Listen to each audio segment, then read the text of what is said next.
Hi, Bonnie. I just thought I would talk through a little bit of how I use Moodle to structure and guide and basically house and grade and just do all of the architecture really behind peer review in my writing classes with my students. That way you could watch this video at your leisure whenever you have a minute instead of waiting till we can talk for a brief little bit of time to get any ideas about this. I've also enrolled you in this course, which is a demo course, as a teacher. So if you want to look at anything, you want to import any of these elements into your courses, you're free to do so, and then you can edit them or play around with them if you want. So first of all, you'll see on your Moodle dashboard this course show up, Writing and Research Students as Producers and Practitioners. This is a demo course. I actually taught this class a couple springs ago, and because I was trying out another teaching model, a methodology, I went ahead and sort of made it up as a demo site. So there are no live students, actual students in this course, but there are quite a few profs who are enrolled in this course because they're interested in some of the elements that are in it, as is the case for you. So you can import any of these items that you want into any of your courses if you like them, and then edit them to work for you.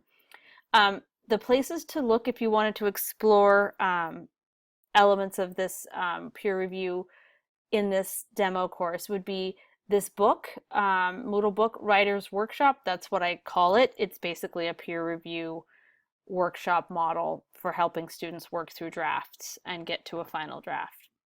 So if you click on this Moodle book, you'll see the multiple pages that basically talk about what is the workshop model.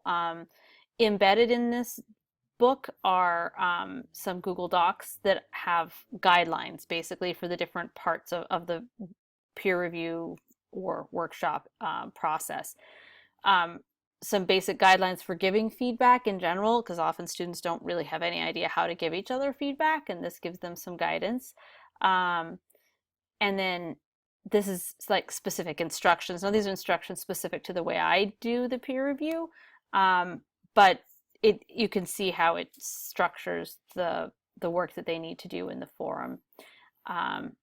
It also was really helping to try to establish a kind of attitude that's, I think, pretty critical. Here are some strategies if they can't think of what to say to each other. And this is for general writing. So I teach 180, or what used to be 201, basic college writing, research paper kind of essay, make a thesis, support it kind of thing. And anyway, this is just a document that helps give them some ideas how to get there. Now, all of these are linked into the Google Drive, so you might be able to make a copy of those documents if they're useful to you.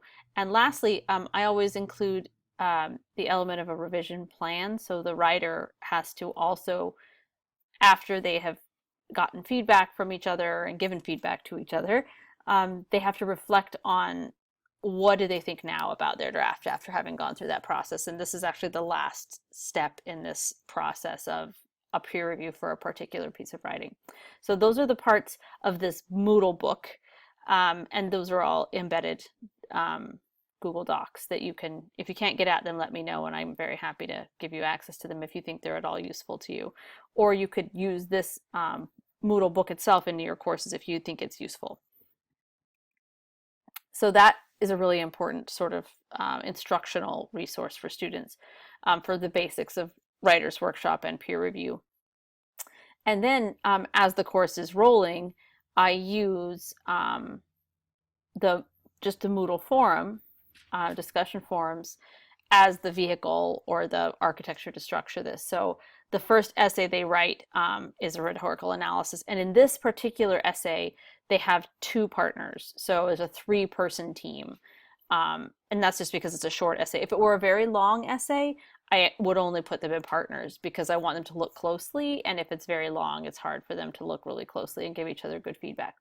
Now, an important caveat is when I designed this course, we were meeting face-to-face also. So there was an online asynchronous component that all happened in the Moodle forums. And then we would actually, on a Friday usually, spend probably 45 minutes where they would actually talk to each other about their drafts face-to-face.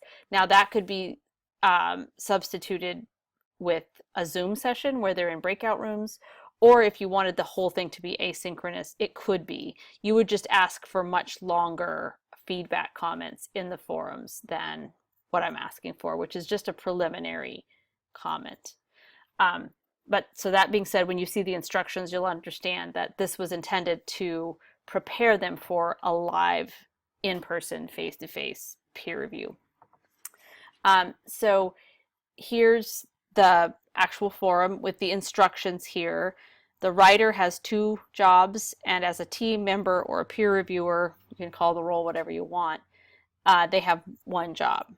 1 job per partner. In this case, they had 2 partners, so they had to do this for 2 people. So the writer has to post their draft in this forum, so they'll add a new discussion topic and add a little something like, hey guys, here's my draft. I'm really struggling with this part or that part or whatever. Really looking forward to your help. Thanks so much. And they can either copy and paste the draft, which is what I usually encourage unless it's really long. And then I also usually ask them to attach it in case the formatting is wonky or something. So for sure they have to attach, and often I ask them to copy paste just because it's really easiest for people to get right to that draft. They don't have to worry about downloading and then opening and anyway, but it's nice to have the original document in case the formatting gets weird. So the writer posts the draft by whatever time. I gave them a little extra time for this one. They post their draft. Then their partners have to go in and read all the drafts. And in my case, I said an initial response, just 150 words. Mostly it was to prove that they had read it before class and to give them some small thing to stand on when they started talking in class. And then I referred them to the guidelines. If this was the only thing that was happening, I would ask for much longer responses. And then after the whole cycle is done, before this activity is completed, I ask the writer to come back and reflect on the feedback and say, okay, what are you going to do to make this draft better? And where are you still stuck? So that's the whole process there. And when I taught this class, we did not have a way easily to grade the forums. So I had to use this companion assignment, which was hidden. Students couldn't see it, but they could see it in the gradebook. Now the forum has the functionality that you can grade right within the forum. So I wouldn't need this assignment, this companion assignment anymore.